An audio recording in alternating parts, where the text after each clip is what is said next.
सोमू आनंद। इस बीच एक और खबर सामने आ रही, वो भी दर्शकों को बता दें। भजनलाल शर्मा राष्ट्रीय राजमार्ग परियोजनाओं की समीक्षा बैठक में शामिल होने के बाद दिल्ली से जयपुर लौट आए हैं। 1 दिवसीय दिल्ली दौरा रहा उनका, जहां मुख्यमंत्री ने मुलाकात करी। केंद्रीय स्वास्थ्य एवं परिवार कल्याण तथा रसायन एवं उर्वरक मंत्री जेपी नड्डा से मुलाकात हुई। मुलाकात के दौरान दोनों नेताओं ने राजस्थान में चिकित्सा और स्वास्थ्य सुविधाओं के विस्तार, राज्य में कृषि हेतु उर्वरकों की उपलब्धता के संबंध में की है विस्तार से चर्चा। आपको जानकारी दें कि भजनलाल शर्मा राष्ट्रीय राजमार्ग परियोजनाओं की समीक्षा बैठक में शामिल होने के लिए दिल्ली पहुंचे। केंद्रीय मंत्री नितिन गडकरी की अध्यक्षता में दिल्ली के ली मेरिडियन होटल में ये समीक्षा बैठक हुई। देश भर के सड़क मंत्रालय के प्रोजेक्ट की समीक्षा हुई है।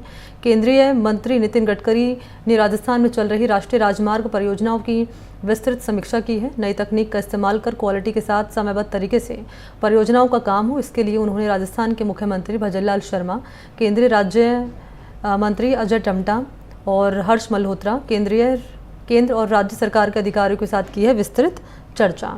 बजट घोषणाओं को लेकर भजनलाल सरकार पूरी तरह से एक्टिव मोड में नजर आ रही है। सोमू लगातार बने हुए हैं। सोमू, आपके पास आ रही हूँ, जरा बताएं, कल मुलाकात हुई है, बातचीत हुई है, क्या खास रहा है? क्योंकि इससे पहले हमने देखा था जब मुख्यमंत्री ने दिल्ली का दौरा किया है, राजस्थान में जब वापस आए हैं, जब जयपुर लौटे हैं, तो कई बड़े फैसले उन्होंने लिए हैं। क्या इस बार भी हमें वही तस्वीर देखने को मिल सकती है इस मुलाकात के बाद, सोमू? बिल्कुल, देखिए, इससे इनकार नहीं किया सकता। दोनों पक्ष हैं इसका राजनीतिक पहलू भी है और इसका पूरी तरह से सरकार का जो काम करने का तरीका है वह भी एक महत्वपूर्ण इसका आयाम है। क्योंकि NHAI की समीक्षा बैठक में मुख्यमंत्री शामिल हुए थे और बजट में कई सारे सड़कों का जाल बिछाने को लेकर के जो ऐलान किए गए हैं, इसे इस रूप में भी जोड़कर देखा जा सकता है।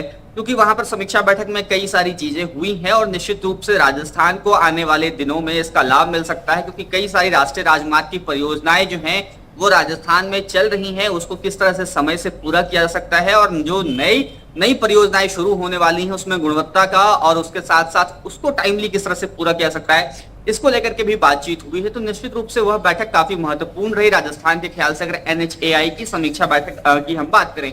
वही उसके बाद जेपी नड्डा से भी मुलाकात हुई है, राष्ट्रीय अध्यक्ष हैं वो, और उनसे मुलाकात में कई सारे संगठनात्मक विषयों पर और उसके साथ साथ क्योंकि अब वो मंत्री भी हैं केंद्र में, तो उसको लेकर के भी बात हुई है। देखिए, राजस्थान ने स्वास्थ्य का जो पूरा महकमा है उसमें कई सारे बदलाव किए हैं। कुछ नई जो योजनाएं हैं वो शुरू राजस्थान ने की हैं। तो अब उसका फॉर्मेट किस प्रकार से रहने वाला है, उसमें केंद्र की मदद काफी महत्वपूर्ण है। क्योंकि जो पहले चिरंजीवी बीमा योजना थी उसको सरकार ने बदला है, उसके फॉर्मेट को बदला है और अब मां के नाम से जो योजना संचालित है, मुख्यमंत्री आयुष्मान आरोग्य योजना, तो उसको लेकर के भी बातचीत हुई है। और राजस्थान सरकार की यह कोशिश है कि जिस फ्लैगशिप स्कीम को लेकर के बार बार पिछली सरकार कांग्रेस की और कांग्रेस के नेता आज तक दबाव बनाते हैं कि चिरंजीवी इतनी सक्सेसफुल जो योजना थी वह थी और उसे सरकार पे बंद करने का आरोप भी कांग्रेस के नेता लगाते हैं। उस स्कीम से आगे जाकर के मुख्यमंत्री आयुष्मान आरोग्य जो योजना है उसको बनाया जाए और उसको लेकर के भी स्वास्थ्य मंत्री किस प्रकार का दिशा निर्देश देते हैं, सहयोग करते हैं,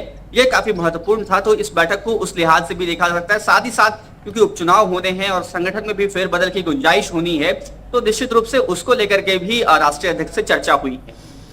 तो बैठक का सार क्या रहा है, कौन कौन से महत्वपूर्ण बिंदु रहे हैं जो बैठक में उठाए गए हैं? बहुत शुक्रिया आपका सोमू आनंद, आपने बताया इसके लिए बहुत बहुत धन्यवाद आपका।